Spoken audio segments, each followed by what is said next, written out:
Growing your business can mean big-time logistical questions, like how are we going to keep up with all these local deliveries? Let Uber Direct offer you a helping hand. With Uber Direct, you take orders on your website, app, or by phone.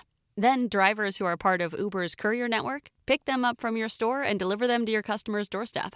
Sounds simple, right? Uber Direct helps you give your customers what they want when they want it. Offer them delivery options in under 2 hours, on the same day, or scheduled up to 30 days in advance. Plus, share real-time tracking and ETAs by text. You can keep growing your business at a price that works for you. Never pay commission or hidden charges. Just pay a fixed fee per delivery. Delivery just got better with Uber Direct.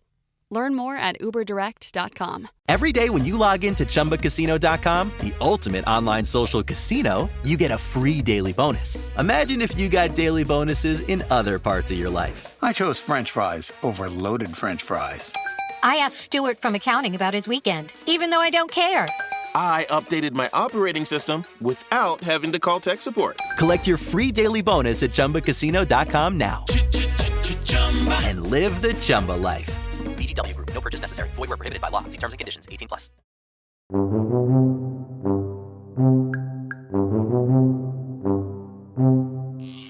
Welcome back to Talkin' Shit, where we are talking all sorts of shit. Schitt's Creek, that is. I'm Jess Sterling, and today we are talking about Season 3, Episode 12, Friends and Family. And of course, as always, I am joined by someone who really wanted to soft launch the podcast, but I said, no, there's only one way to go, and it's to hard launch the podcast. Stuart, how are you? That's a bold-faced lie. I remember deeply a trailer going out before this. That's as soft a launch as you can get. So true, though. And of course, we're not alone. We are offering the friends and family discount for this one special librarian, Todd. Todd, how are you? I'm good. I just like to praise both of you for making a podcast that I would listen to even without the nagging sense of obligation. Todd, I'm so excited that you're here today to talk about this episode. It feels like a big one. It feels like a bit of a we're putting a what is it, flagpole? Is that a thing? Is that a sports thing where you put the thing? What is it called? A flag on the thing and the ball I don't know and the kicking. Why did I go for a sports metaphor? I don't know. Because usually flags in sports are bad things. It's we're like planting a flag. Planting a flag. That is not. Yeah. What is that? Thing. It's like more like a war I don't know what colonizer thing. We're playing a flag claiming this. I don't know why I'm using metaphors for things I know nothing about, but this feels like a big episode. So Todd, tell us, you've been here before, but tell us why you chose this episode in particular to come on for. Well, I chose this episode because it finally let me know why Stuart likes tea so much. It's not because he's British, it's because he smokes the reefer. So that no, it's so perfect. No, the reason I picked this one, so whenever you asked if I want to be on for season 3, I went back through the PSR Discord to look at all the comments I made because I was watching season 3 while I was in the Discord, and I just did a quick search through my season 3 comments to see so which episodes did I like particularly well, and most of those had already been taken, but this is the one I only had one comment, but it was just I love this show. Okay, I guess this is the episode I'm going with, even though I can remember nothing about why I'd made that comment or what it was about this episode in particular that I loved. So yeah, I came in kind of okay, why did I love this show? And they're like, oh, it's Patrick. It's Patrick largely. It's Ted. It's, the picture. It's everything. It's pretty much everything in this episode I really, really enjoy. But I think it really is the Patrick, David a partnership is one of my favorite things in the show. So, and one episode I wanted to come on really was the first Patrick episode, because I just love that introduction. I think he comes out of the gate just a fully fleshed character. Automatically you see him, the way that he interacts with David is just so funny. And just needling David almost automatically, and David not knowing quite what to do with it. I just love everything about their dynamic. So I think that was a big thing. But also the nagging sense of obligation is one of my favorite lines of this series. I think is just perfect Moira. Mm-hmm. Yeah, Stuart, broad thoughts on this episode before we dive into a little bit deeper. I think this is one of the strongest episodes we've had so far, because it nailed, like, we've always talked about this like weird Venn diagram of like things we want to happen in the episode. It pushes things forward.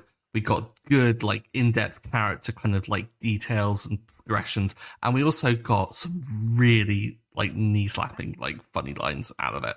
I adored this episode to the point where as I was watching it, I was messaging you all caps as per usual when certain events happen that I'm like screaming about. And then I watched it again on my own and screamed to myself still because I was just so happy with it all. It's wonderful. Yeah, it really is a fun one. It's yeah, it has like good vibes, it has comedy, it kind of has a little bit of everything. So let's do a quick recap. Before we do that, don't forget to subscribe.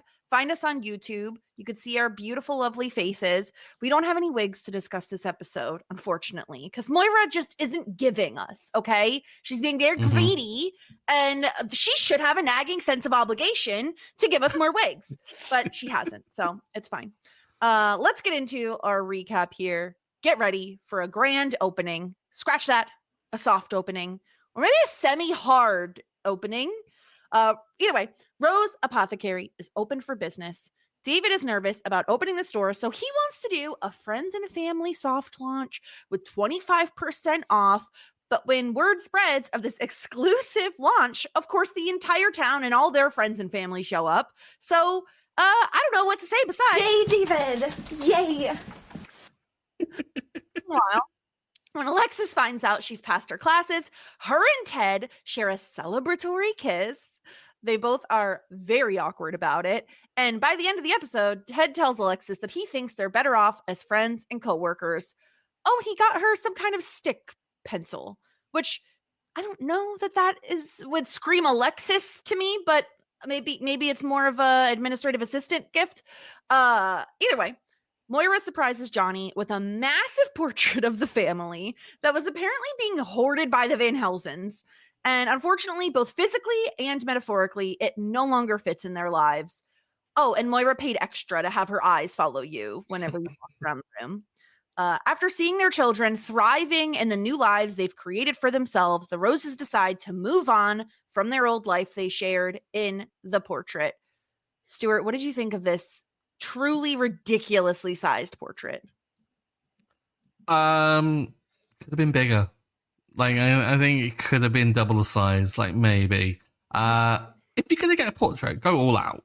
Like, I'm not sure if you've ever, like, seen full-on historical portraits of, like, monarchs. Or, because, I mean, being British, I've seen a load. Every school trip was to go see some form of big castle or something with some sort of big portrait.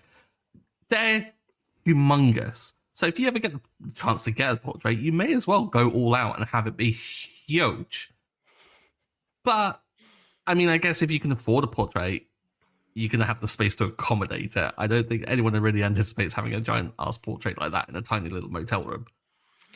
I don't even know how they got this thing in there, is the thing. Like, that thing is not fitting through the doorway. Yeah.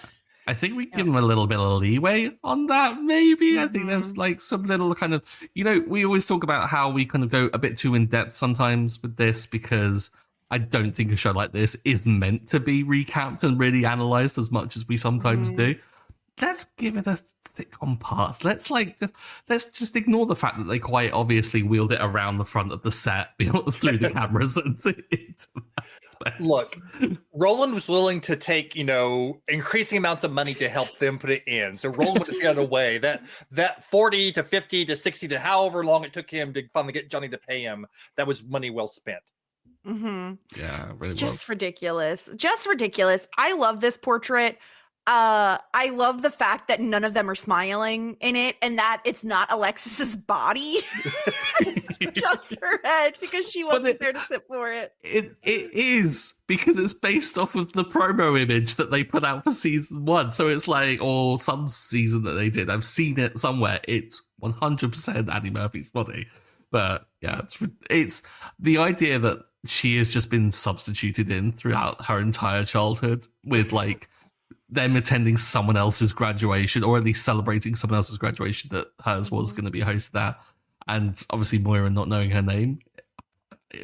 Poor Alexis. She's always hard done by in her childhood, despite being lavish with copious amounts of money. Yeah, I just love what this portrait represents, where it is just such an obvious relic from their time being incredibly wealthy, but disconnected from one another. That's not even really Alexis in that like sitting there for that photo. None of them are smiling. It is truly larger than life. And Todd, one of my favorite things is I think in some other show and some other sitcoms, they would have been like, oh, I wonder, were we really happy? And they would be like, no, now we're happy. Now we have everything. But this show, no, they're like, oh yeah, no, we were deliriously happy. Yeah, that's one of my favorite moments of the episode is just Moira going, oh, deliriously. It's like, we were so happy. Like you said, because it is such a zig when you're talking about a zag. But at the same time, while it's undercutting the idea, they are also recognizing that things have changed. And yes, they were very happy when they were ridiculously rich, but it was a different type of happy. It's like they were happy, but their family wasn't a family. Right. I think Johnny and Moira might have felt like a family, but they were, using that money to buy off David's galleries. So David was happy, but he was happy because of a lie.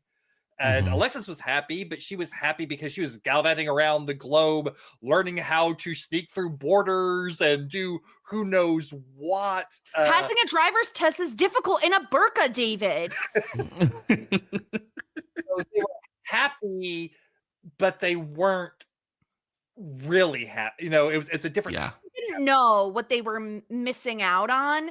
And I feel like there's so much proof in this episode of how much they've changed, Stuart. Like, there is even a moment when David is telling Moira and Johnny about the soft versus hard launch and, the grand opening and all of that. And he's like freaking out a little bit. And Moira's like, oh, I don't know. This doesn't sound good, David, but he's leaving the room and very out of nowhere. And it's no time is spent on it. Moira says, we love you. And Johnny says, keep reaching, son. And Stuart, it brings me back to that moment when Moira struggled to tell her children that she loved them in season 1. Like, look how much has changed. Yeah. This is why I think this episode hits so well, is because it's a real kind of gut punch when you look for kind of those changes. Like the small little calling out and saying that she loves him would never have happened before. They're too kind of buttoned up. There's also this kind of weird, not camaraderie. What's the word? They're on the same level when they talk to each other about when they talk about the portrait at the beginning, they talk about the Van Housens, and then Moira just makes a quip about don't talk about those human vultures kind of thing. There was a really kind of, I don't know, it's the vibe I got from that was just this really kind of relaxed, we're just talking naturally to each other. It's not this kind of stifled parent-child relationship where you were distant and stuff like that. It's almost as if they're becoming friends, despite the fact that they are family members, which again is probably a good nod to the whole episode title. But these small little touches just layer everything so well, because by the time we get towards the end and Johnny and Moira are clearly so proud of David and Alexis for their achievements that come out in this episode. It even warmed my stone cold heart, which is impressive. I was gushing by the end of it. Yeah, it's just lovely to get to see Moira and Johnny both be a little bit astonished at their kids' achievements. They get to Rose Apothecary later on when it's already kind of mobbed with people and David's busy helping someone, and they're just like, wow, look at him go, look at what he's accomplished. And Moira, of course, is surprised that Alexis has passed her classes, but what do you mean surprised? She had nothing but doubts. I mean, no doubts that she could do it. It's just one of those things where I think they're kind of a little gobsmacked, Todd, at we weren't expecting this. And now they're just getting hit with wow, look at how well our kids are doing. Look at how much they're succeeding. And they're doing it by themselves, which I think is like the most important aspect of it, right? Like, yes, they're providing emotional support, but like financially, they're pretty much doing all of this on their own. They both have jobs. They both are paying for their own livelihoods. Yeah, and in fact, whenever Johnny has tried to help, he has like screwed everything up for them. So it's like Johnny trying to interfere has actually caused Alexis, a failing grade nearly, and his advice to David is like no advice at all.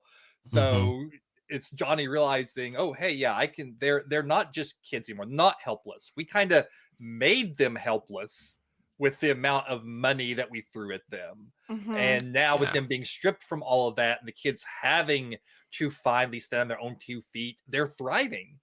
And Johnny and Moira realizing, oh, wow, this is what it could have been. This is what it could have been if we hadn't, bought everything for David. If we had faith in him, had faith in Alexis from the beginning. They just didn't have any faith in them. And how much of that stemmed from the kids just being spoiled brats? It's like, what came first situation here, but now they are all like stripped of all of that stuff that got in the way before. And I think the thing that sticks out to me probably the most about the whole picture storyline is that Moira is the one who articulates that it doesn't fit anymore. That Moira is not clinging onto the past, because she was the one. She talks to Johnny. Oh, John, I know how you think from that time and want to cling to that time, which is why I got the picture for you. But Moira's the one who more often than not has really been clinging to the ideas of the past and what they used to have. So for her to be the one to say the picture doesn't fit, and she doesn't just mean literally, for her to be the one to acknowledge that that part of their life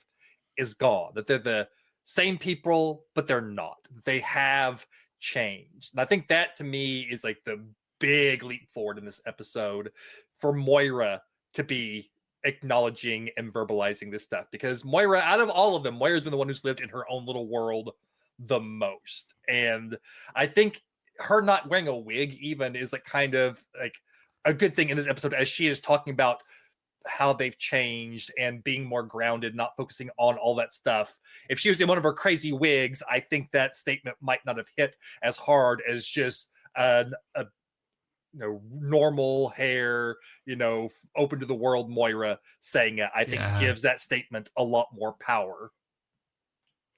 Yeah, seeing Moira not in the wig is a really great point, because it's like wearing an outfit, a costume to things, and it's not her being genuine with anything. And getting a genuine emotion out of Moira that isn't just her having a tantrum is a rarity.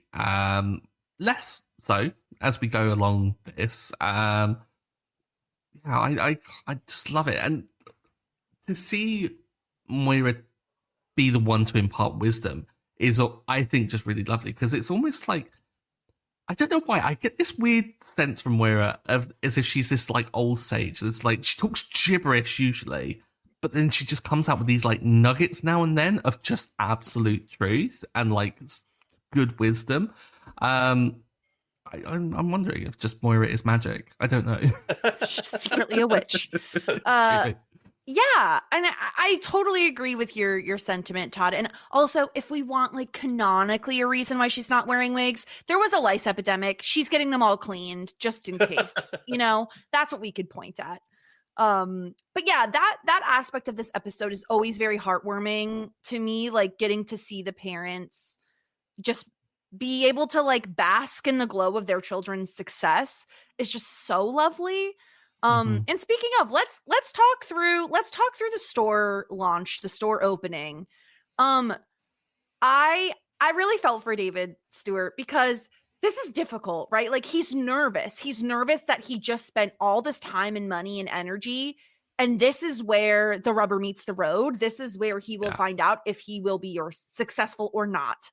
And so there's a lot riding on this, and I think he's just nervous I think that's why he wants a soft launch. He's like, well, we can like dip our toes in and see what friends and family think. And he's trying to attract business with like a 25% off discount. And I really felt for him. This is like, because this is something that he knows he's invested all of himself in versus his parents' money, Mm-hmm. Yeah, that with them paying for all of his exhibitions in the past, I think that really shook his confidence, because it's not the same as it once was, but then he's also had the rug pulled out from him because he always thought initially that he was the kind of creator of his own success, and then to find out that it was attributed to other people.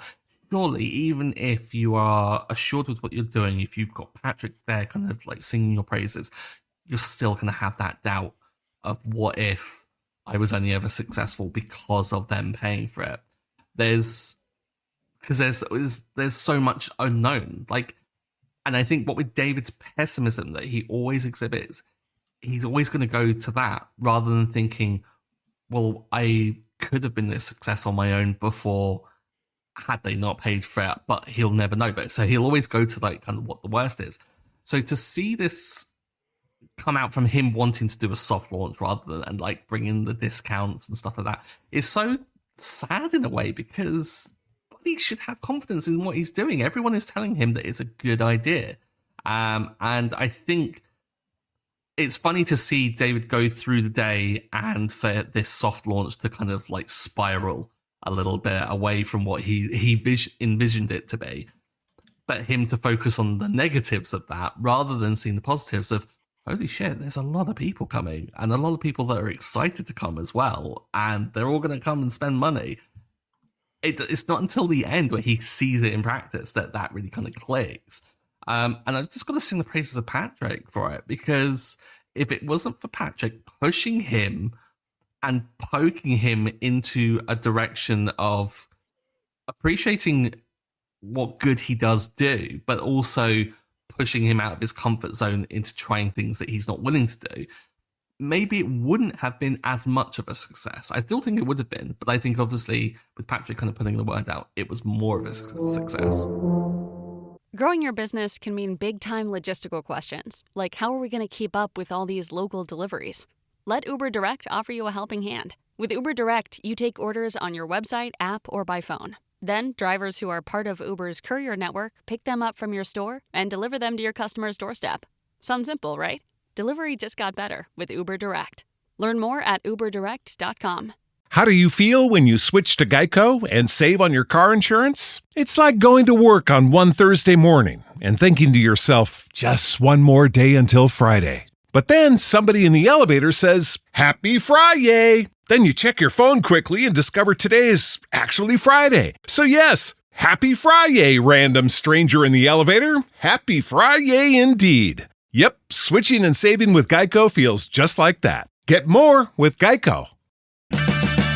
An O'Reilly Auto Parts gift card is the perfect gift for that hard-to-buy-for person. Give the gift of convenience from O'Reilly Auto Parts. O'Reilly Auto Parts. Todd, you mentioned it at the top of the podcast. Patrick and David make such a great pair. And I mean that in multiple ways, right? Like business partner wise, right? The little things that David isn't focused on, getting the electrician in to fix the lights and, those sorts of things, the businessy side of things, Patrick really excels at. Whereas the creative side, that is all David. So they really are just a perfect fit for one another. And on top of that, I think personality wise, they really mesh well together as well. Like Patrick is very even keeled. He doesn't seem to be rattled easily. David is just rattling at all times. I think like he's a little bit more of an anxious mess. And so I think they just balance each other so well. And to on top of that, have the banter that they have, I think is what like immediately endears people to these two, is that they can kind of joke back and forth about the open bottle of juice and who has a sloppy mouth. And it's just fun the whole time. Yeah, Patrick does such a good job of grounding David, and David's never fully grounded. You just cannot fully ground David, but Patrick keeps him from completely spinning off into the stratosphere whenever his anxieties are happening. And, David can only do so many things in a day, so Patrick has to be one to kind of pick up the slack for the more mundane things, but Patrick's learning. We saw that with the frame that he picked out for the birthday present last time, so Patrick's starting to learn that. But yeah, they really complement each other with their skills and their temperaments. And because I think Patrick never would have like gone into a business by himself. Patrick never would have had like the ideas for this, but he recognizes the potential and is willing to invest in that potential. But Patrick wouldn't have come with the idea of like doing the locally sourced products under the Rose Apothecary brand. And so their skill sets mesh really well. And then, yeah, just the banter, like you said, I said like the 96 obligation is one of my favorite lines there, but no, you have a sloppy mouth from Patrick after the whole sloppy mouth, like that callback is just great because it's just like, so, it's it's kind of stone faced, but also there's a little bit of a gotcha, hoist on your own petard there that he does. Like just the little digs that he does, but they're so obviously good natured, loving digs. It's like between friends. It's not like the nasty put downs. It's just like friends ribbing each other. We saw it's very flirty almost. Like I feel like sloppy mouth is like a very flirty thing to say, as well as sharing someone's juice feels like very intimate. Like I wouldn't just share juice with anybody, Yeah, if I will ding Patrick for anything, it's like just randomly drinking a juice that David had already gotten out. That's just like, yeah, they could be sick. On. You don't know. Come on. I am so glad that you're on the same page as me with that, guys, because I was like, there watching. I know they're flirting. I know that, like, kind of maybe they're a bit more kind of like intimate than other people are. No, don't just drink someone else's juice. That's just a no-no. Whether you are in a relationship or not, you still are. Oh, so my question would be like, I guess, okay, let me think about this. If I was out somewhere, it doesn't matter. Would I just steal? I think I would. If I was like dying of thirst, I would just take a sip of my husband's drink. Like I wouldn't think twice about it. I wouldn't do that with anybody else on this planet though. Like I would ask anybody else first before I did it. But no, I would just take a sip, I think.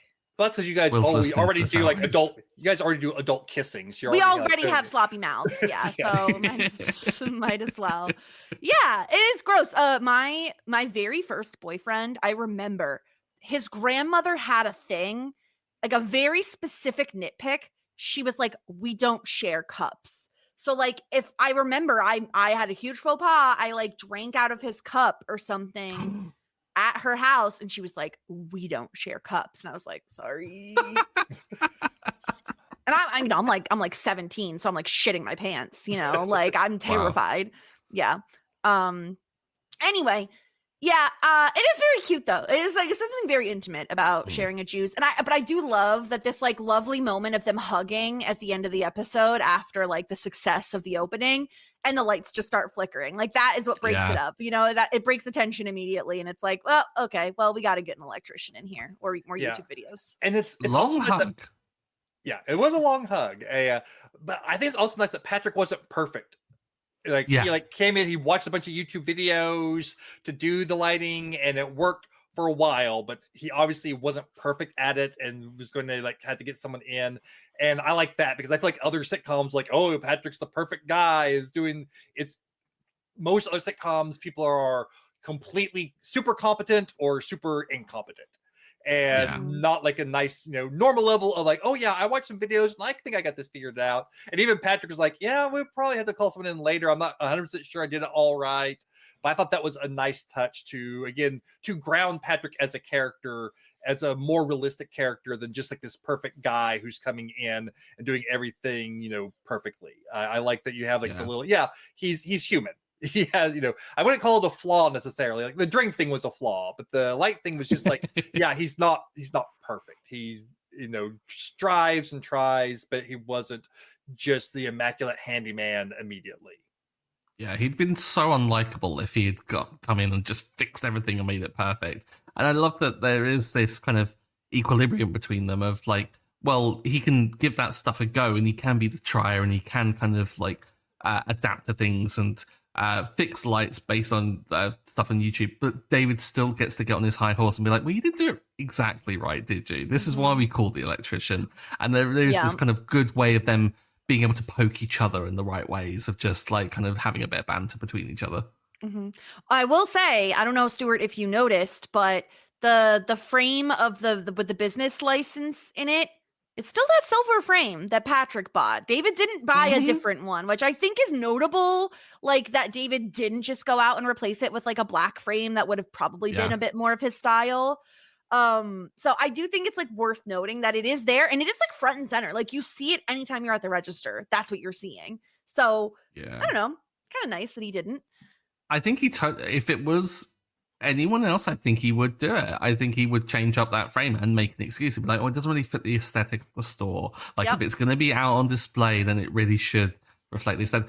And the fact that he doesn't, the fact that hug went on a little too long, the fact that they're clearly flirting, it's happening.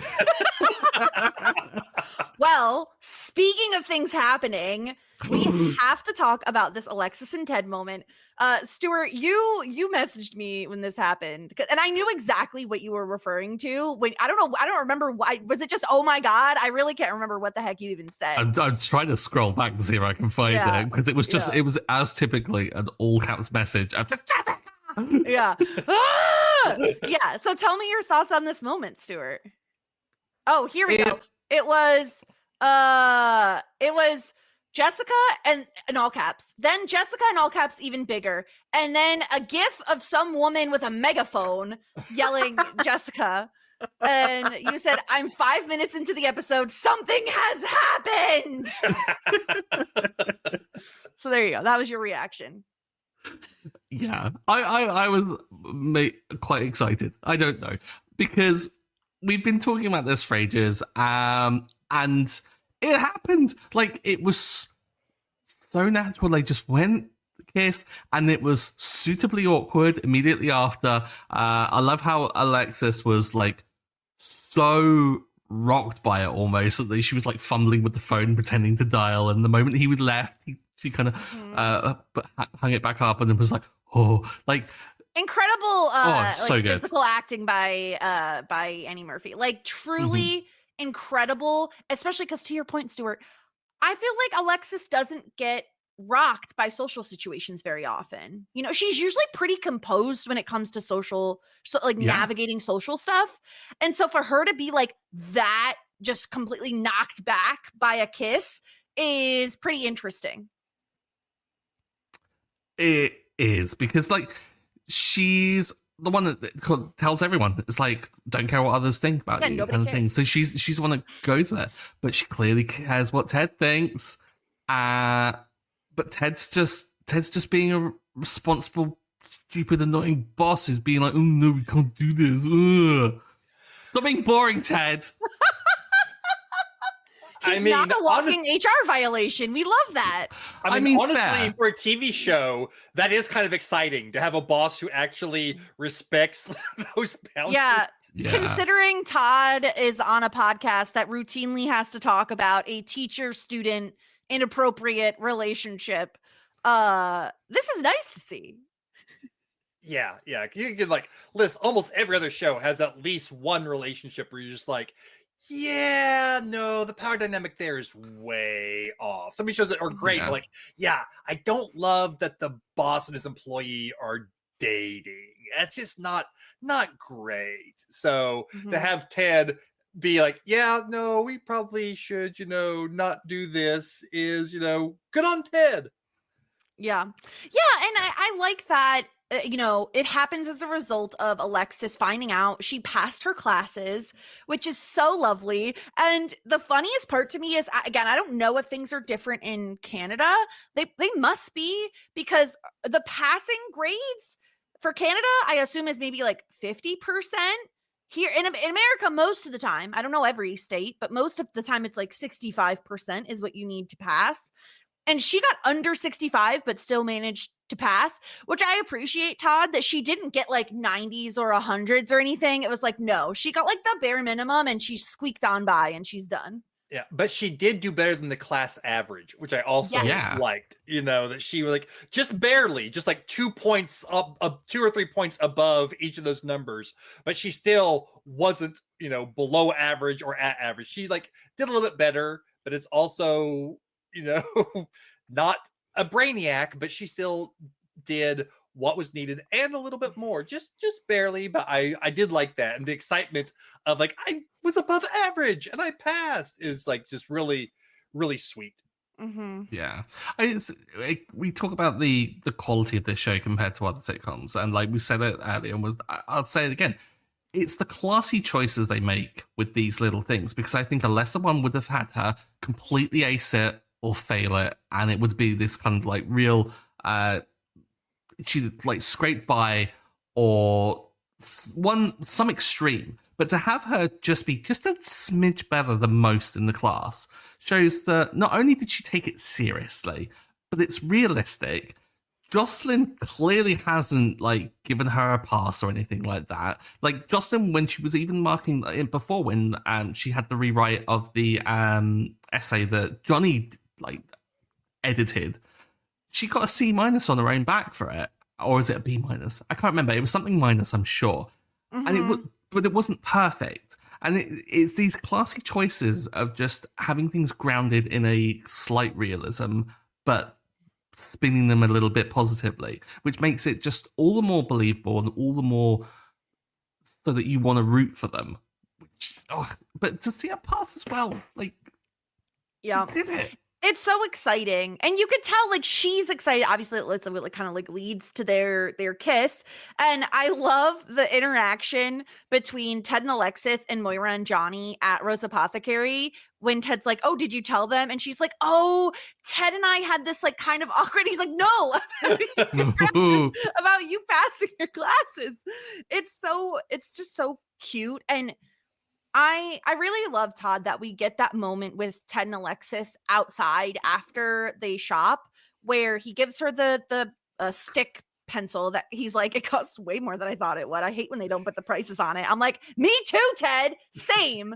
But she goes to try to kiss him, and he stops her. Like he's being the responsible one, the adult in the room in this moment. Yeah, which in some ways isn't surprising, because just from the whole work environment, you know that he's the adult in the room. Just like the whole conversation, like, yeah, if the grades are bad, I might have to take the afternoon off. It's like, nope, that's not going to happen. You know, you might be completely, I know. But still, like, he is being the adult in the room, which is like something you come to expect from Ted. But also, he's the one who like proposed to her after a very short period of dating and went like overboard with the romantic stuff.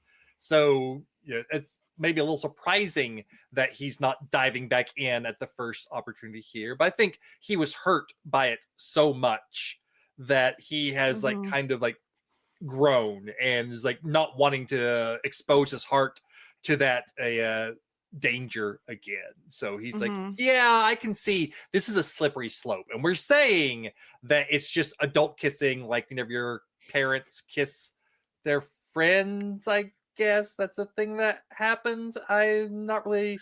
I am not a big proponent of like kissing your friends. Like if you do you, I guess is how I feel. But like I'm not looking to like exchange germs with all my friends constantly. No. You know, I'm not even really a hug person, so I'm like certainly not a kiss person to people I don't know, and definitely not a mouth kiss to like people that I'm, you know, like no. I feel like there's a level to it. Like there's hugging, juice sharing, kissing on the mouth. Like you've got to graduate up those tiers before you even like come to any of that stuff. Yeah. But yeah, the Ted and Alexa stuff was really sweet and just adorable. Stuart, being that this is the penultimate episode of the season, we only have one episode left. Like where do you predict this going? She's gotta go to college, right? Or some sort of like after. I think she'll get the education bug. And I think that this will be a boot up the bum for her to quit so that she can not only pursue things for Ted, but I think also like just get more education. Like I can see Alexis perhaps studying a bit more, maybe. At least I hope. I don't know. Okay. And giving a good excuse for like, oh, now I'm no longer employed by you, Ted. Oh.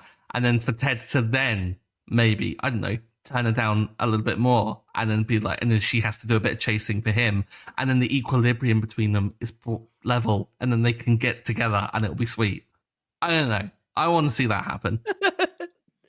Okay. I do need to bring up one more, just a tiny plot point before we get into some feedback here. We got like a half Bob jog this episode. Wasn't full blown Bob jog. Like it's a blink and you miss it. Like he barely did it, but I had to just, and the whole thing with him and Gwen and David being like, "Who's Gwen?" And then good one, David. Yeah. One thing I wanted to bring up is the scene where Johnny moves the picture into the office and Stevie reacting to it, because that whole sequence, everything out of Stevie's mouth, and that is great. It's like, been meaning to have my family portrait airlifted in, or it seems a little it feels like understated she's watching me. Yeah. It seems a little extra for a great haul, just everything. But also, Johnny, you've completely blocked the service desk. There's no way people can do their job with the painting right there. Really, what they should have done is just turned it around and used it as like a screen for an outdoor drive-in.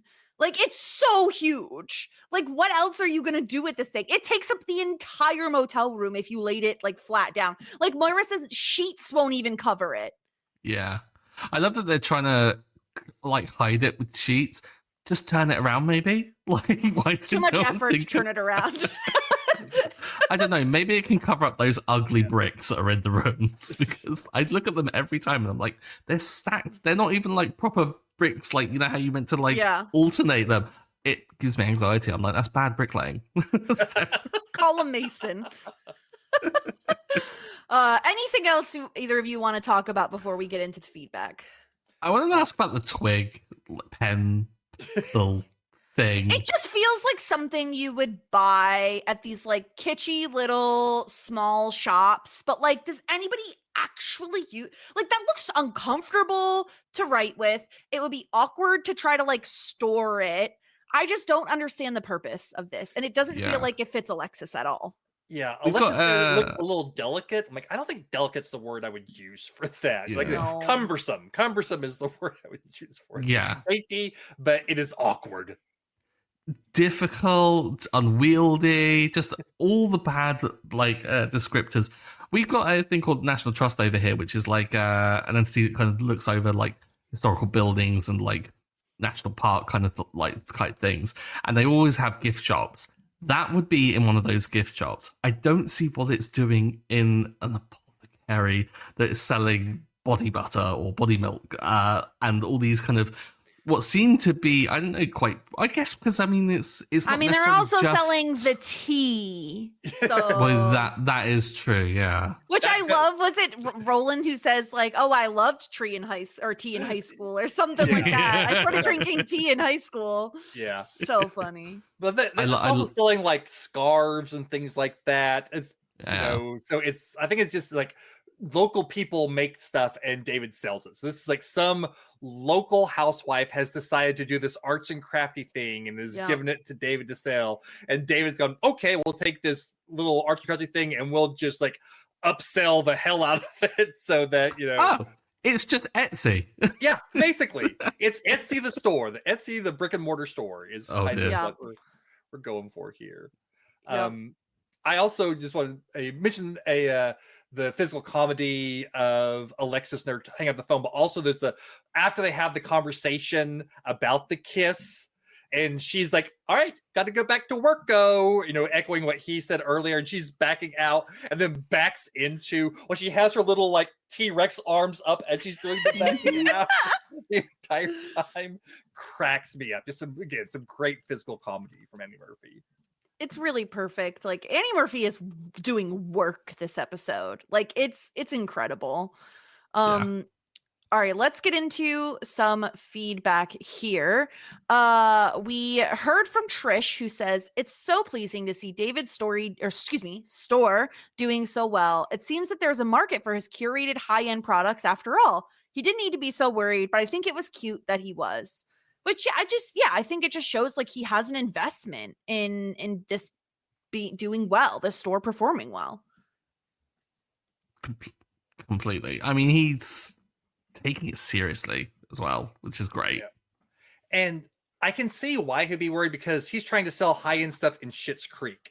So there is kind of that idea, like maybe this is too much for this small town. But I think the fact that it is like products maybe people from the community or from the area, lends it a little bit more of a, this might be a frou-frou stick pin, but it, Gladys down the road made this frou-frou stick pin. And so, we're going to support local business type thing to kind of push past like the artsiness of it all. Mm-hmm. Yeah. We also got an email from Sophie, who says, "Dear Justin Stewart, love you guys in the podcast and all that. Which is very foreboding. I had to write in because I'm deeply upset by all the Johnny slander. Stewart is such a meanie. I love Johnny. Sure, he's a bumbling idiot most of the time, but he has no malice and doesn't deserve all of Stewart's disdain. Although the way Stewart feels about Johnny, you could say is the way I feel about Moira. So I guess turnabout is fair play. At least we're all in agreement that Alexis is the best, is a queen, and deserves all our praise." Yes. A lot of times after listening to the podcast, I find myself continuing with the show and binging it.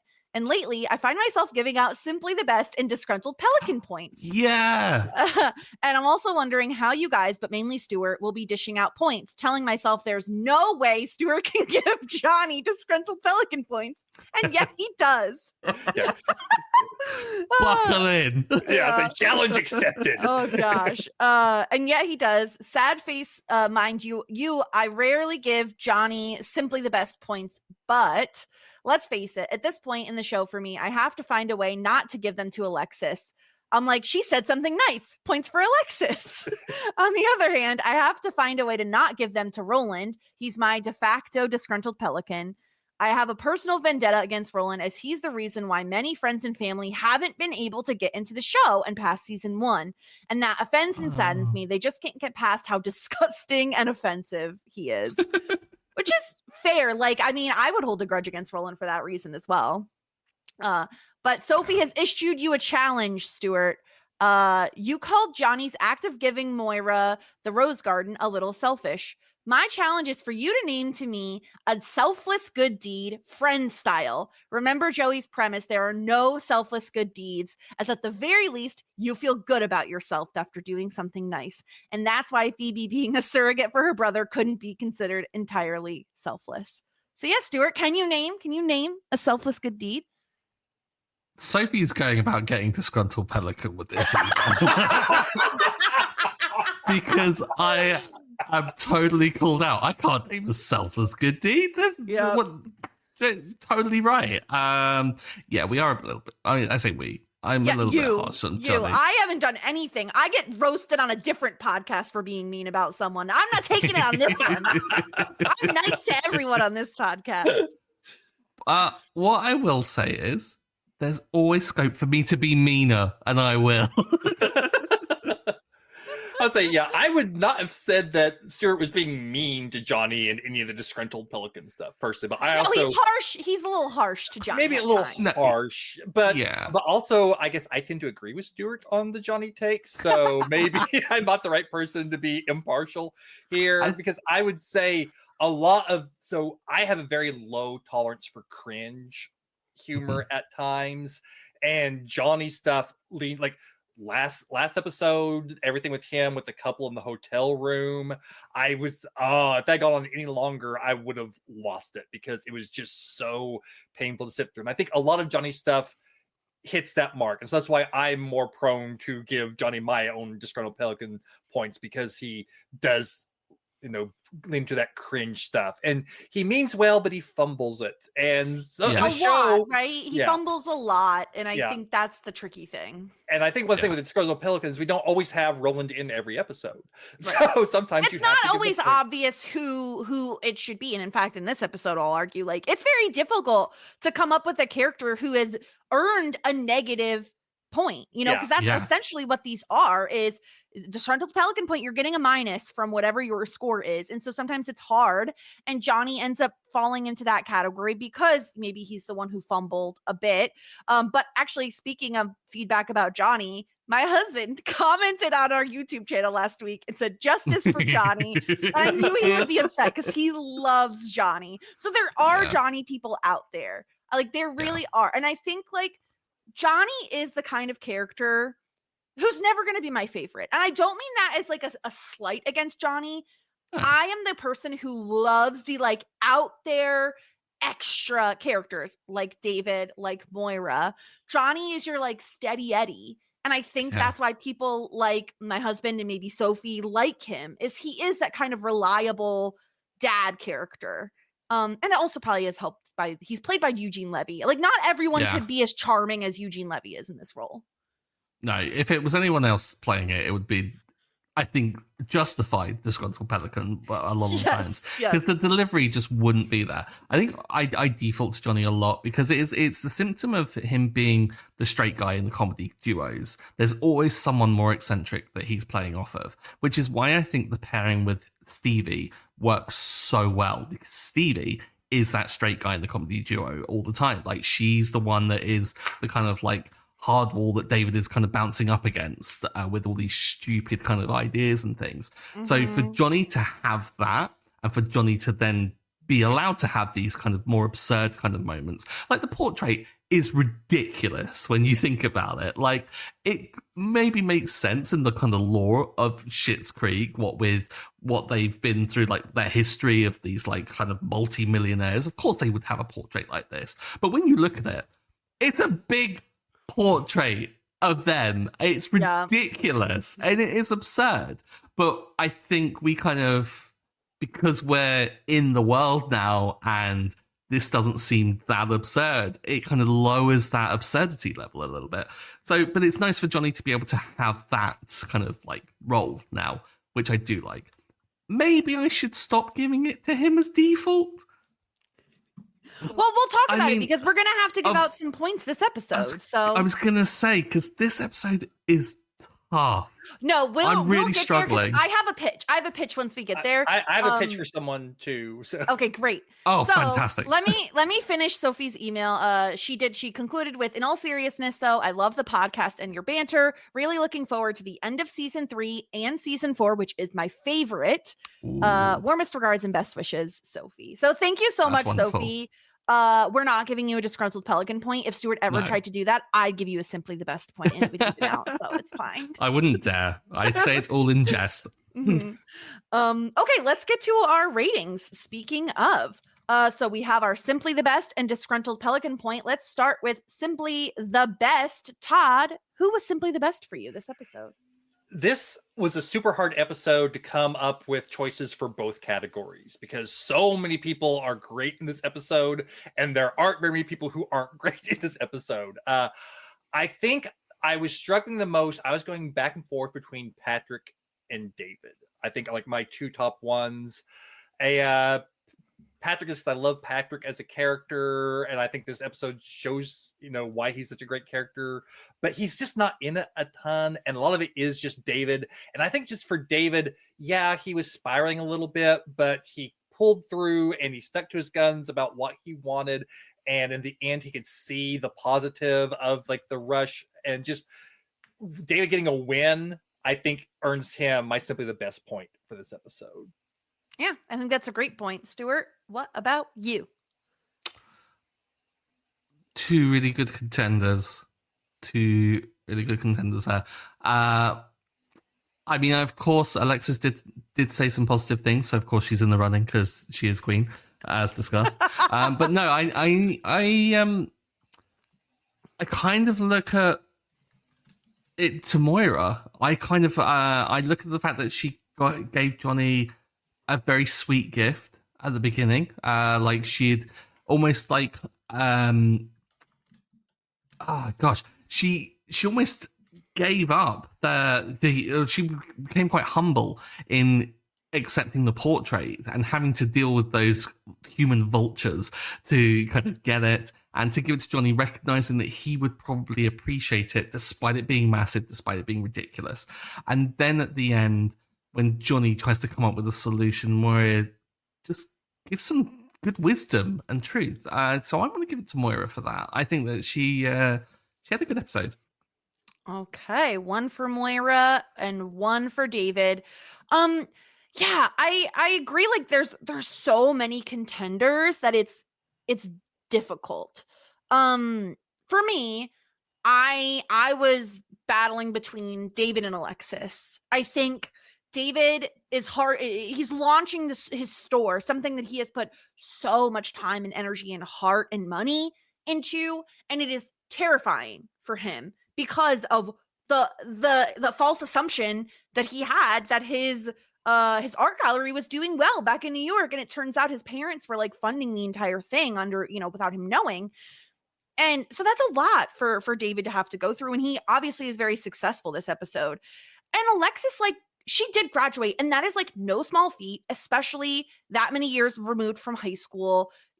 She put in hard work while working a full-time job.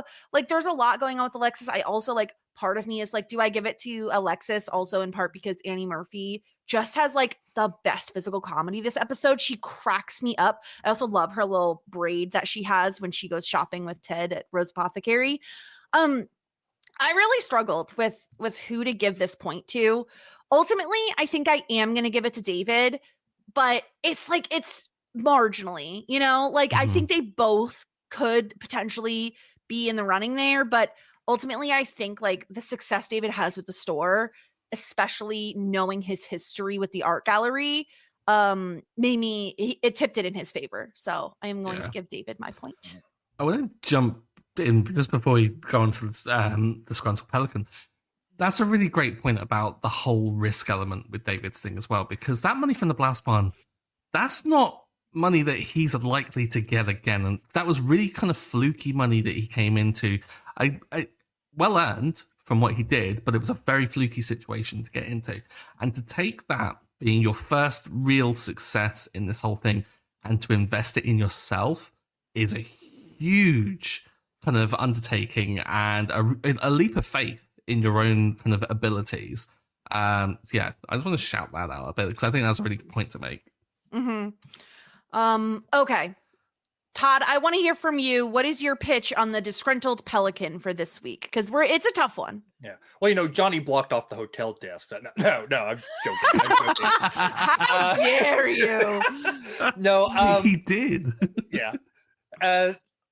So, like I said, it's really difficult because even characters like Roland, I have a hard time even doing with Roland because I don't think Roland did anything super egregious in this episode. No, him and the tea. I started drinking tea in high school. Freaking killed me. It's so funny. And him, I love the joke of at the beginning whenever Johnny's trying to get David to help him, and Roland's going, "I'll help you for $20," and then just going up each time, and just like I can keep going up, like being very aware of what he's doing, and not just a clueless Roland. I think Roland's really funny in this episode. The only thing that I can maybe give him for is like whenever it's like, "Who's that lady in the back?" That's Moira. Flattering, but still, it was funny, so I can't really give him it for that. The only person in this episode that I feel really deserves this Disgruntled Pelican is the person in line for the store who curses David out. Darlene's cousin. Yeah.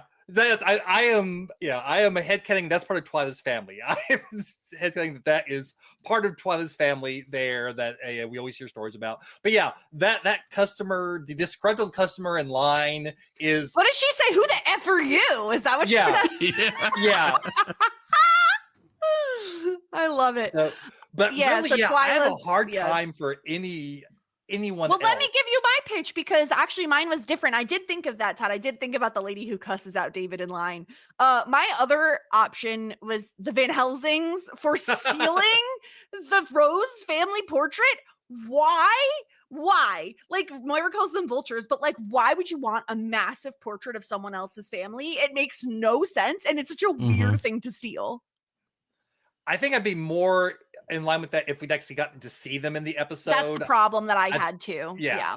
Because we hear about the Van Housens, the human vultures, but we don't get to see them. If we got to see them, then I would be probably on board with giving the human Maybe vultures. we just need to give a Disgruntled Pelican point to all of Twyla's family because they kind of all sound terrible.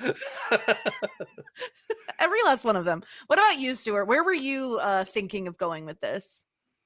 I really like I've gone through everyone that is in this episode and even everyone that's referenced in this episode because I was like, I think you can earn it by being off screen. I'm going to rule that for myself now to give us a little leeway as these characters get more and more lovable as we go along. I'm going to ruffle some feathers here. I'm giving it to Bob. For two reasons. A half jog. Exactly. Half jog. Only a half exactly. jog. Not a full Bob jog. Yeah. Don't have the full redeeming quality of Bob here. We only have a half of it. But really? Because him and Gwen both want their own +1. Yes! Like, I knew it. I knew someone was going to say that. I knew it. I was trying to deflect off of him with the Van Helsens to be like, no one could possibly give it to Bob for him. But I think then Twyla's, what is it, her stepfather or something wants to bring his like secretary or something ridiculous. Twyla is a friend. So that's somewhat acceptable in my books. Bob is just Bob. Like, what is... Who is Bob to David? Like almost Johnny's business partner. He rented out space to Johnny in his garage. And then subsequently gave it away to a kid. Yeah. He's Johnny's friend. He invites him to his poker nights. It's like a family friend. I love Bob. I can't. I won't. I don't. No. Okay, so let's lock things in. We've had enough discussion about this. It is a difficult episode to want to dock anybody points. Todd, where are you landing? Who's getting your disgruntled pelican point? Yeah, I'm sticking with my whoever's Darlene's cousin. Darlene's cousin. I'm sticking with Darlene's cousin. Great. Let's see if she's able to bring her points up. I'm sure we'll see loads of her in the future. So much of her. Stuart, what about you? Bob. In brackets, and Gwen. I will accept you giving them half points if you wish. So upsetting. I'm gonna go with Todd and just do Darlene's cousin because she is way worse. Who the F are you? Like lady. Like this is his store. What are you doing? Because it's even said by that point that it's his store. You know? Yeah. Yep. Wow. I can't wait until we get a strongly worded email, Stuart, about all the Bob hate on this podcast because Jess is writing it and using a fake I will. name. But yeah. A mysterious email shows up. Okay. That's our rating for this episode. It is time, of course, to tier rank the episodes. We have our tier rankings as follows: Hot Shit, Full Bouquet, Love That Journey for me, Ew David, and Shit Out of Luck. Stuart, you said that you thought this was maybe your favorite episode of the season. Where you want to put it? Hot Shit. Like, straight in, top of the pile. I even think it might even be up there ahead of New Car. I love it that much. I think it depends on what you're going for, Todd, right? Because New Car, I think, probably has more like full belly laughs. Friends and Family has more heartwarming moments. So like I think it's right what everyone prefers of which of those things you'd prefer. But what do you think, Todd? Yeah, I think I'm with Stuart here. I think that's probably where I would place it. I'll admit I do tend to prefer the more jokey episodes, but whenever Schitt's Creek hits the emotional stuff, it's some of the best stuff on TV. You know, I am a super sappy person at times. So I also am very cynical when it comes to like my TV watching. But Schitt's Creek is one of the shows that wormed its way inside my heart and just, you know, makes me tear up occasionally.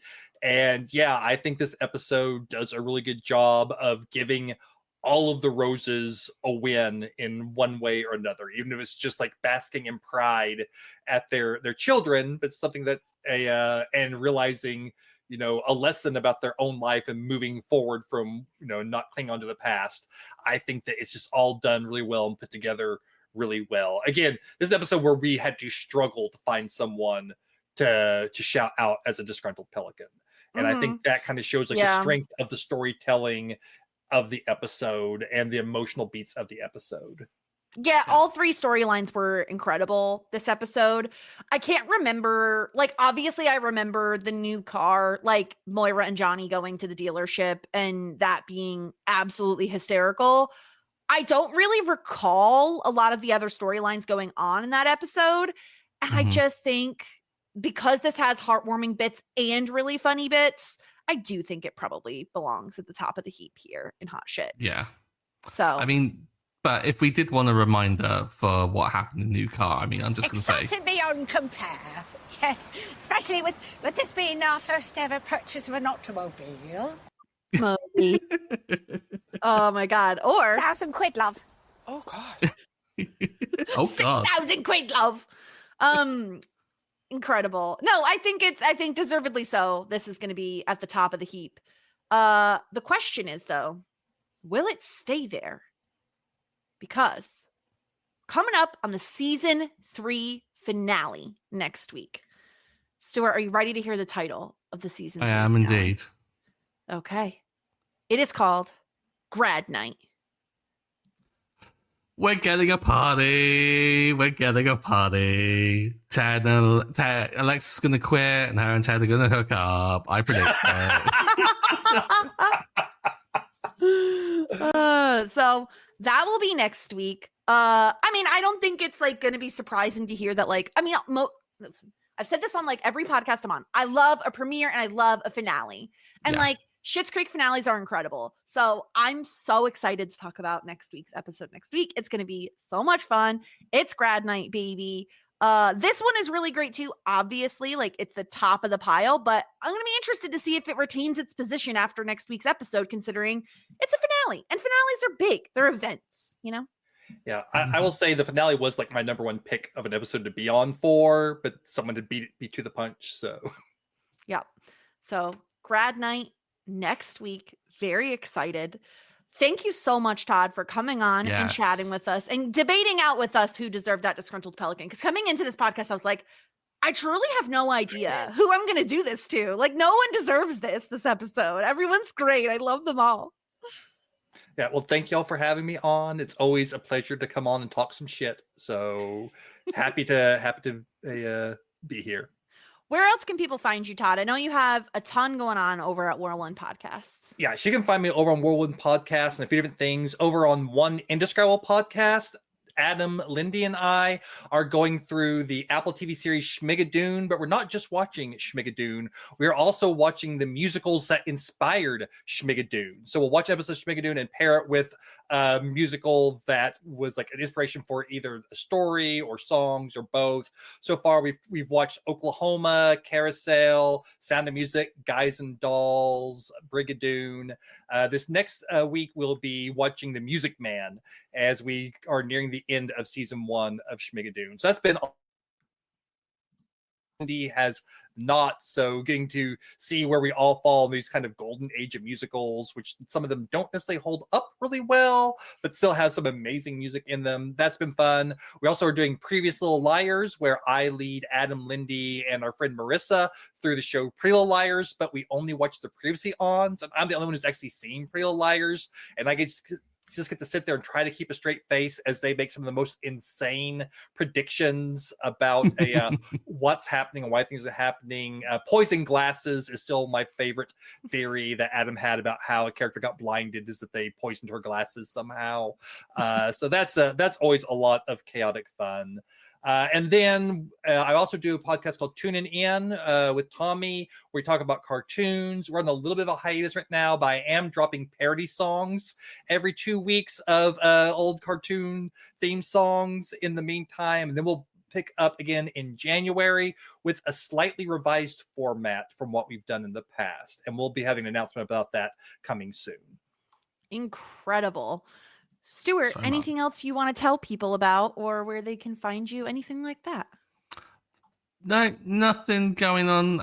Find me on socials, Stuart Drinks Tea. We're on the Blue Sky. Everyone go on there. It's lovely. It's none of the politics and all the dog pictures. It's wonderful.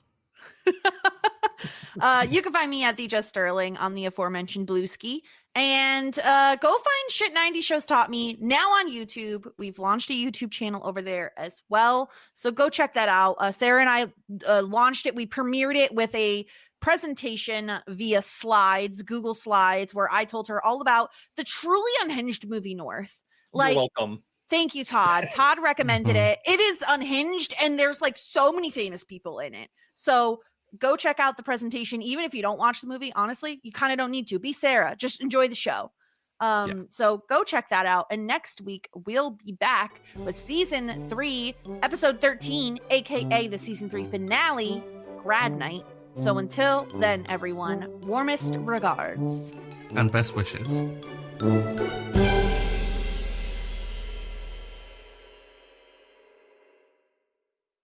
Growing your business can mean big-time logistical questions, like how are we going to keep up with all these local deliveries?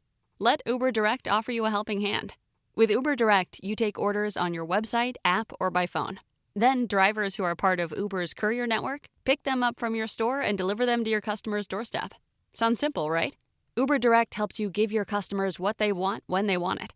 Offer them delivery options in under 2 hours, on the same day, or scheduled up to 30 days in advance. Plus, share real-time tracking and ETAs by text. You can keep growing your business at a price that works for you. Never pay commission or hidden charges. Just pay a fixed fee per delivery. Delivery just got better with Uber Direct. Learn more at uberdirect.com. Ryan Seacrest here. When you have a busy schedule, it's important to maximize your downtime. One of the best ways to do that is by going to ChumbaCasino.com. Chumba Casino has all your favorite social casino games like spin slots, bingo, and solitaire that you can play for free for a chance to redeem some serious prizes. So hop on to ChumbaCasino.com now and live the Chumba life. Sponsored by Chumba Casino. No purchase necessary. VGW Group. Void where prohibited by law. 18 plus terms and conditions apply.